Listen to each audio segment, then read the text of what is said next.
Suryadi selaku fasilitator Sekolah Ramah Anak. Yang kami hormati Ibu Amrina Habibi SHMH, Kabid Pemenuhan Hak Anak DP3A Provinsi Aceh, serta yang kami hormati Bapak Suryadi, Kasih Penman Kementerian Agama Kabupaten Aceh Besar.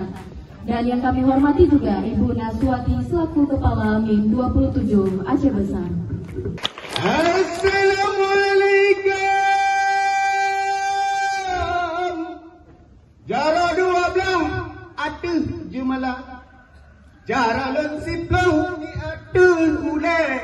Meahlun nake bakal lingkar. Yan ba.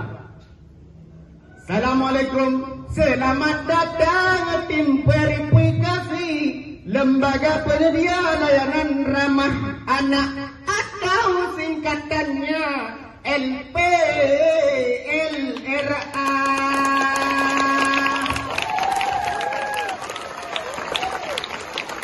Yang jauh-jauh datang pakai jalan tol ke bandara, dan sampai di bandara berangkatlah terbang Unangrau Aceh Darussalam.